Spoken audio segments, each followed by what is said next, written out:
Welcome back to video number 21.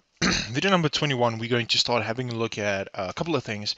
We kind of dealt with a lot of the theory, and now we're going to deal with looking at PHP in essence with connecting to a MySQL database, and also we're going to create our basic form structure as to how we can create a login page, and so forth and so forth. So the first thing I want to show you is I'm just going to log into my server, and this can be on your local server as well, is I'll recommend you to go and install my PHP Admin. Now, my PHP Admin is pretty straightforward to install.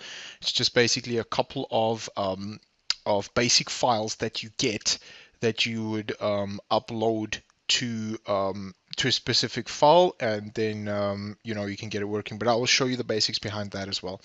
So the first thing that you always got to make sure on your local server or on your remote server is that you have MySQL installed and actually working. But sometimes PHP can work without MySQL, so you always got to make sure that it is that it is installed. Okay. So the first thing that we would do is we would actually go and open up we will actually have a look at our start menu now. If you've got Windows 7, you would you would go look at all programs, but this is mostly for if you have a 2012 server or if you have Windows 8. If you have those installed and you're running IIS, then you'll in your web platform installer, which is located in your IIS 8, you would go and just make sure that MySQL is installed. So if I go to products and I go MySQL, you would see that I've got MySQL Windows 5.5. Oh, that one is not installed. Sorry, I've got MySQL 5.1 installed, and I've got MySQL Connect.net and MySQL 32 Python if I've got that installed. So I've got a couple of things that is installed. That's making this MySQL working. I'm going to go ahead and add 5.5 to my installation. I'm going to hit install to get those specific things installed. Now, when you install something on IIS, it will ask your password and retype your password.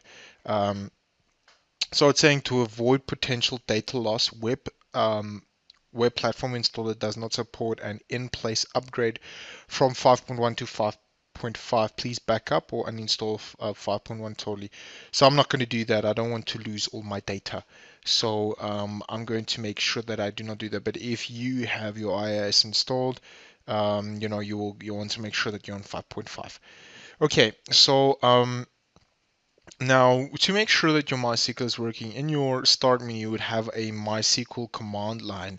And basically, what a MySQL command line is, just basically shows you the base, just shows you a rough bare metal view of your MySQL. So if everything is installed and working correct, it will ask your password. And if you insert your password, it would say, "Welcome to MySQL." Now, this is one way of knowing that your MySQL is working. So what is MySQL? I mean, let's chat about that first before we actually dive into the whole MySQL database thing. Let's first chat about what is MySQL. Now, MySQL said, it's spelled MySQL as shown over here. So M or small caps Y, upper caps SQL. And so it's MySQL. Its official name is MySQL, um, and basically it's the world's second most widely used open source relational database managing system. That's RDBMS. So I'm actually going to open up a notepad and write that down for you. I wonder why it's so laggy.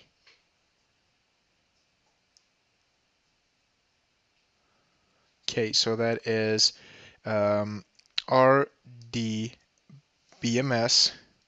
And basically that stands for Relational Database Management System. Okay, RDMS. RDBMS, sorry, RDBMS. So the B comes from the base. So RDBMS, and it is named after the co-founder of Michael Widener's daughter, actually. So the MySQL comes um, from the SQL phrase stands out structured query language. So that's what SQL stands for.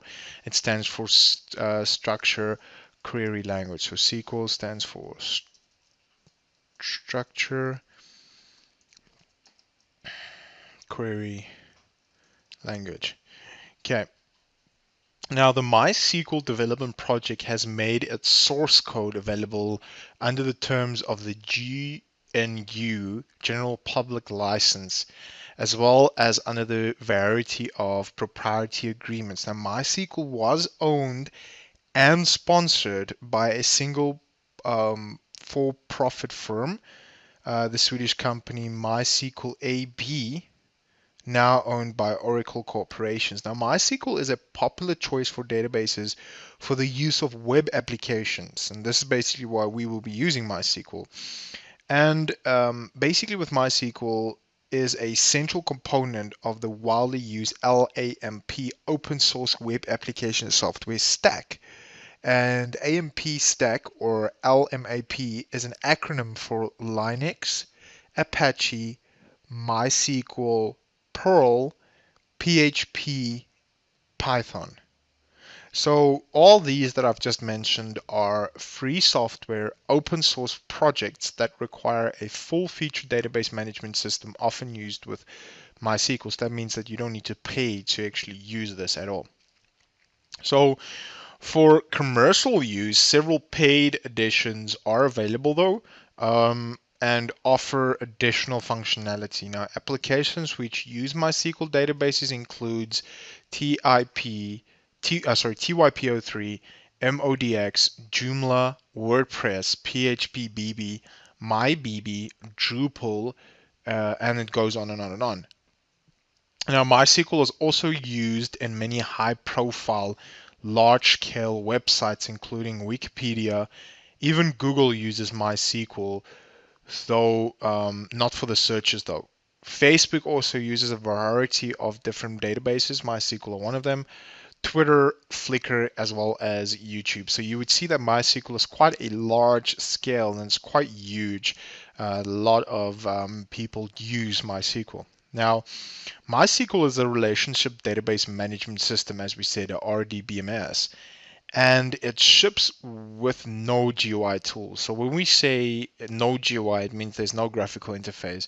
As you see this is what you get. There's no GUI for it.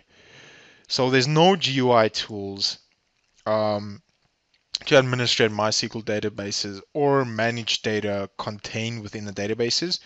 Users may use the included command line tools, as we are going to use, or use the MySQL front-end tools, desktop software, and web applications that create and manage MySQL databases, build database structures and backup data, inspect status and work with the data records and so forth. So the official set of MySQL front-end tools for MySQL Workbench is a activity developed by Oracle and is freely available for use. So that is one way of using your, getting a graphical user interface is using MySQL Workbench. And if we were to go to MySQL Workbench, just want to open that up so that I can show you. We won't be using MySQL Workbench on this set of videos. So this is MySQL Workbench. So if you click on download, they want more information from you before they're actually just going to give it to you. So let's have a look. The last time I did this. So MySQL installer 5.6, MySQL Workbench. So what is this? Okay, let's download this. See if they allow us to actually download this. So it's just giving me a. Let's go back. A 32-bit. Okay, well, give me then the 32-bit. You see, they want you to actually log in to actually go and download the software. I don't know. I haven't downloaded this in ages. So let's see. what happens.